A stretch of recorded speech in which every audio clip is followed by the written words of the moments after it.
Olá, espero que todos estejam bem. Esse é sempre o meu desejo. Haja visto um momento difícil que estamos todos vivendo, mas que a gente possa superar e tão breve possamos nos reencontrar, ok? Hoje estamos dando início, né, a um novo módulo, que é o módulo de LDB, que é a Lei de Diretrizes e Bases da Educação, que mais à frente eu vou estar explicando para vocês melhor do que se trata, qual a sua finalidade. Ela está instituída na nossa Constituição Federal de 1988, né, ao qual, o que é essa Constituição?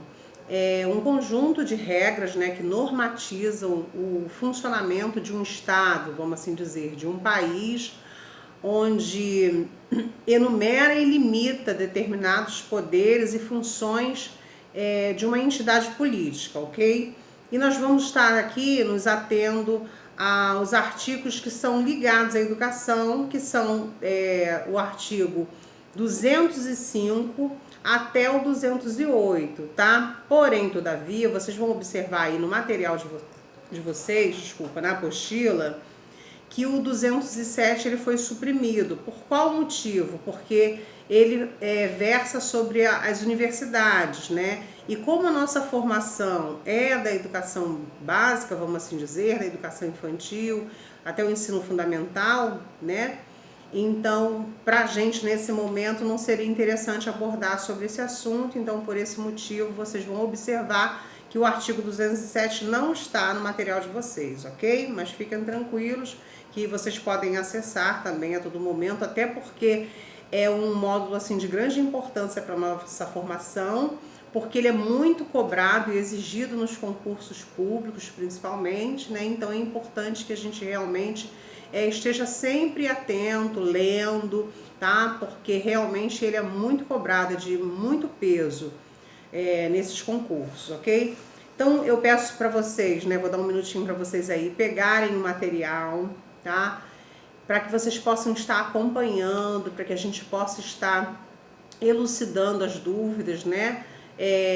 Nesse momento a gente não tem como fazer isso ainda tete a tete, mas vou fazer aqui, né, os comentários, elucidar, discutir e vou deixar na plataforma como a gente sempre faz para que a gente possa trocar aí o nosso conhecimento, ok? Então vamos dar início aí na página 1, que diz assim: o capítulo 3 da educação, da cultura, do desporto e seção 1 da educação, como eu já falei anteriormente, do 205 ao 208, que diz assim: o artigo 205 diz o seguinte: a educação, direito de todos e dever do Estado e da família, será promovida e incentivada com a colaboração da sociedade, visando o quê? Visando o pleno desenvolvimento da pessoa, seu preparo para o exercício da cidadania e sua qualificação para o trabalho. Então vamos lá, vamos pensar isso aí.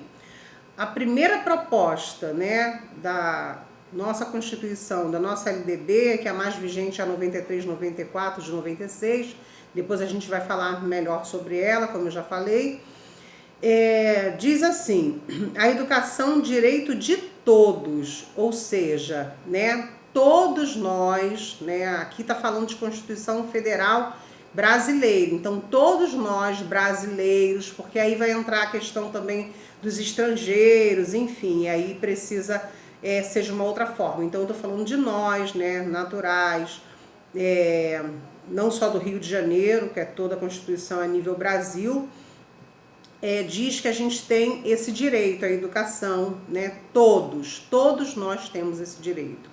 Isso é o dever o quê? Do Estado, né? E da família.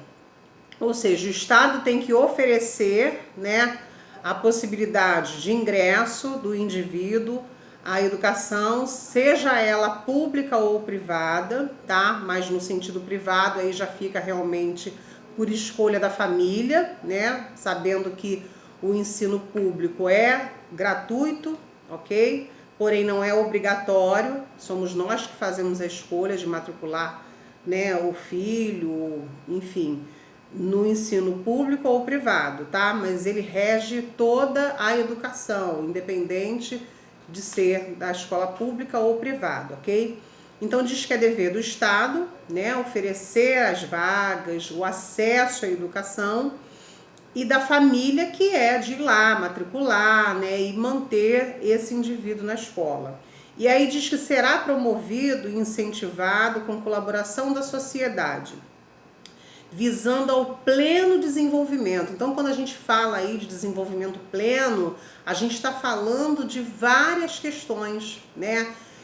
O desenvolvimento social, o desenvolvimento emocional, o desenvolvimento ético, né? O desenvolvimento em todas as áreas da vida. A gente não está falando aqui só de ensino-aprendizagem. A gente está falando de desenvolvimento pleno, do indivíduo completo, né? Da pessoa, seu preparo para o exercício da cidadania. O que é? Quando nós conhecemos os nossos direitos, né? E também os nossos deveres, porque a gente, enquanto cidadão, a gente não tem só direitos, a gente também tem os nossos deveres, ok? Então, o exercício é justamente isso, é a gente entender que nós temos direitos, mas também temos os nossos deveres e precisamos exercer a nossa cidadania.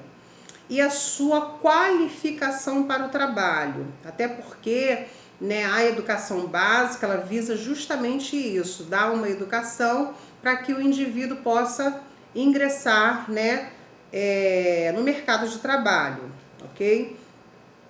Lá no artigo 206, espero que vocês estejam acompanhando com a apostila, tá? Eu peço desculpa a vocês, que eu gostaria de realmente estar fazendo uma coisa mais elaborada, mas eu tô gravando pelo celular, né? Eu ainda não tenho alguns recursos, né, que são possíveis de trabalhar com interatividade, mas pode ter certeza que eu vou providenciar isso o quanto antes, ok? Pelo notebook, agora a gente tem um outro meio de gravar e botar seta, enfim. Alguns professores têm feito uso disso, acho super bacana, mas eu realmente ainda não tenho, né? Mas eu vou me organizar para que isso aconteça o quanto antes e a gente tenha uma melhor qualidade nas nossas aulas, no sentido desses recursos, né, que são mais visuais e ficam mais fácil de compreensão, ok? Lá no artigo 206 diz assim: o ensino será ministrado com base nos seguintes princípios. E aí o princípio 1 fala sobre a igualdade de condições para o acesso e para também a permanência na escola. Então, o que isso quer dizer? Igualdade de condições, ou seja, da mesma maneira que eu, né, vou ingressar na escola, o outro indivíduo também tem a mesma igualdade de condições, ok? E assim também como para permanência na escola. Na número 2 diz assim, no princípio número 2, né?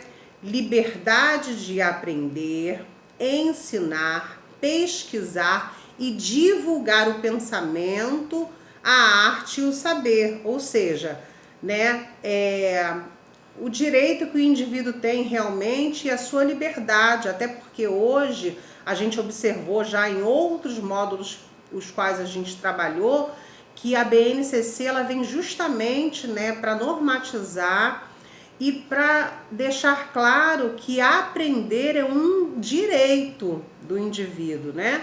Esse hoje passou a ser um direito, vamos colocar assim até como uma obrigatoriedade mesmo. Então, liberdade de aprender, também de ensinar, porque a educação hoje está muito baseada nessa questão de eu aprendo com o outro e vice-versa, né? A gente trabalha aí muito essa questão do socio-interacionismo, onde a gente aprende com o outro, enfim. Pesquisar e divulgar o pensamento, a arte e também o nosso saber. No número 3 já diz o seguinte: pluralismo de ideias e de concepções pedagógicas e coexistência de instituições públicas e privadas de ensino. Então vamos lá, o nome aí já está dizendo, quando a gente fala pluralidade, né, já dá a ideia de né? Muitos, de variedades de ideias e de pensamento. As concepções pedagógicas, que são aquelas das quais as escolas entendem que vão influenciar diretamente na sua prática pedagógica. Então, nós temos hoje várias instâncias educacionais que optam, né, pelo socio-interacionismo, pelo construtivismo, pelo tradicionalismo. Nós temos ainda escolas, né, de cunho tradicional. Então, são as concepções pedagógicas que fica ao critério de cada uma escola, né, escolher qual é a sua concepção. Então, quando o pai, né, vai matricular essa criança, ela precisa conhecer realmente qual é a concepção, se é de acordo com aquele, né, deseja para o seu filho. Divulgar o pensamento, coexistência de instituições públicas e privadas de ensino. Ou seja, precisa ter a possibilidade de escolha, né? Tanto a escola pública quanto a escola privada. No quarto princípio, fala sobre a gratuidade do ensino público em estabelecimentos oficiais. Então, a gente sabe que a escola pública é realmente gratuita, né? No quinto princípio, fala sobre a valorização dos profissionais de ensino, garantido na forma da lei, planos de carreira para o magistério público, com piso salarial profissional e ingresso exclusivamente por concurso públicos e provas de títulos, assegurado regime jurídico único para todas as instituições mantidas pela União, né? Então, a gente entende já, né, que para ser um funcionário público é necessário realmente fazer aí um concurso, né? Não existe um outro meio. No sexto, ele fala sobre a questão da gestão democrática do ensino público na forma da lei, né? Então, essa gestão democrática é quando a escola convida até os próprios professores, a própria equipe, a própria comunidade escolar a discutir coisas que são pertinentes, né, àquela escola inserida numa determinada comunidade. No sétimo, fala sobre a garantia de padrão de qualidade. Eu sei que muitos de nós, né, vamos nos questionar nesse sentido, porque infelizmente a concepção que a gente tem hoje da escola pública é diferente do que a gente tinha, né, há tempos atrás. Mas o nosso objetivo aqui não é discutir nem colocar em pauta essas questões, e sim o que está instituído aqui a nível de lei, né, que são a Lei de Diretrizes e Base, e está instituída na nossa Constituição, ok? Eu vou parar por aqui e faço um novo vídeo com o artigo 208, tá bom? Beijo, espero vocês já já.